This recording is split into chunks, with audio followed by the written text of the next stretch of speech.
Гледате Здравей България, гостувани министъра на здравеопазването, професор Анна-Мария Борисова. За първи път ни гостувате. Добро утро. Добро утро.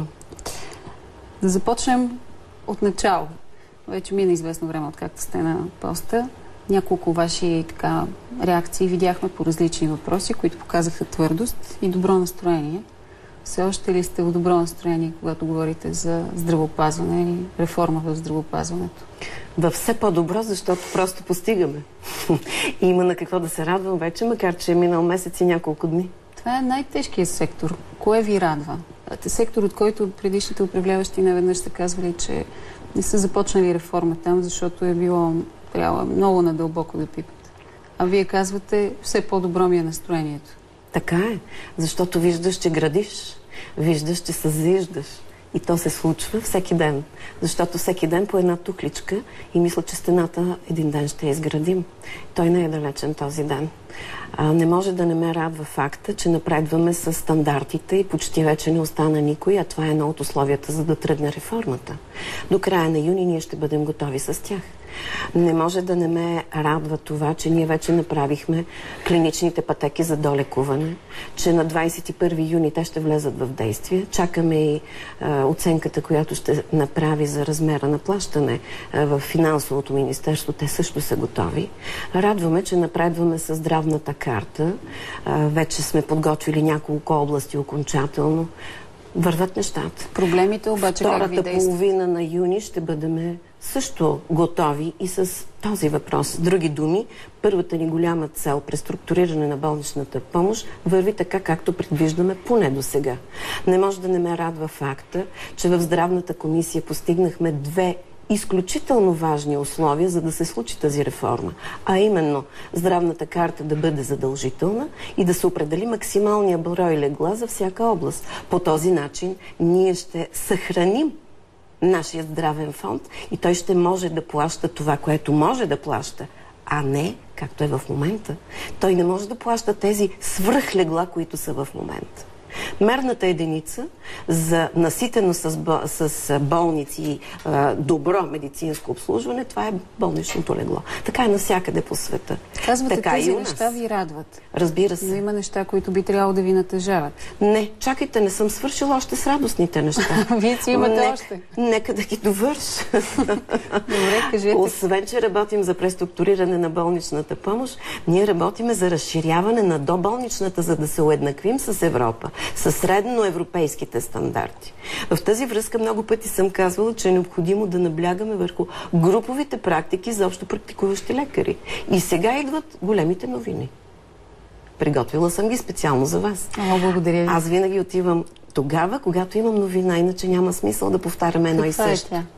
То е свързано с всичко това, което до сега ви разказах. Първата новина е: вече се отварят еврофондове по някои проекти. Например, в Министерството на промишлеността по програмата Конкурентноспособност. Аз имам хубава новина за частните болници. Какво става с тях?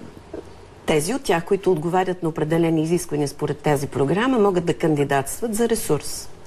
Освен това, към същата програма имаме за груповите практики на общо практикуващи лекари също програма.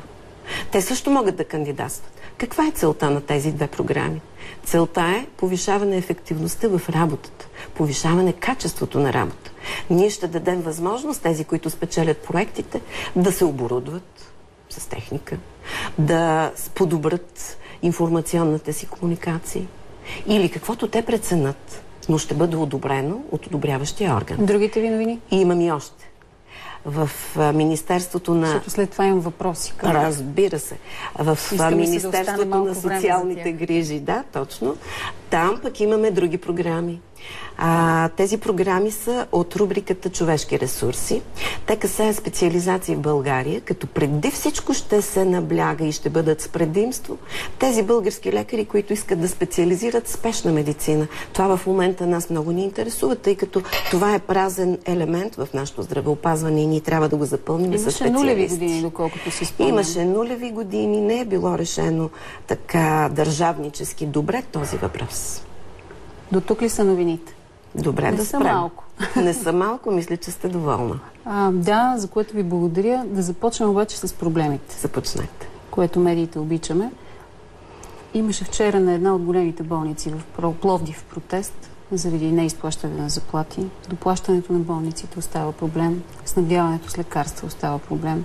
Коментирайте, моля ви. Да започнем от болницата в Пловдив. Разбира се. Още със стъпването ми в длъжност стоеше въпроса за това, че десетки болници в България са длъжници по повод на апаратура и консумативи към нея. Задълженията бяха изчислявани на около 100 милиона лева. Аз поканих най-големите длъжници, които ми бяха направени в един списък, за да ги видя по размер на задължение. Поканих най-големите длъжници, около 20-22 болници, да дойдат при мен лично с подготвен погасителен план.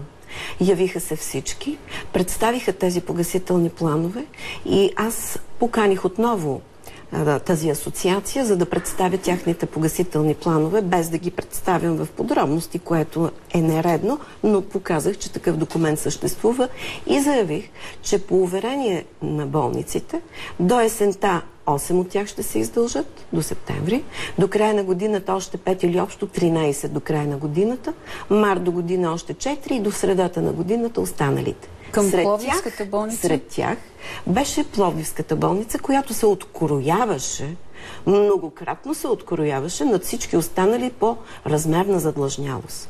Там вниманието ни беше по-голямо. Директорът, който е в момента, заяви, че до края на годината ще има възможност на около 9-10 милиона да успее да възстанови, да върне. Приехме го, това негово заявление. Но аз имам следният риторичен въпрос. Що за директор е този, който, поемайки поста през есента, поемайки поста с много милиони задължения, започва да поръчва обществени поръчки? 2 на брой. Едната, слава Богу, по силата на моята заповед да се спрат всякакви обществени поръчки, още първия ден при стъпването ми в длъжност на 21 април, тази поръчка съм успяла да спра, но другата не. И риторичният ми въпрос е: възможно ли е ти да имаш задължение и да пристъпваш към нови, без да имаш финансово покритие?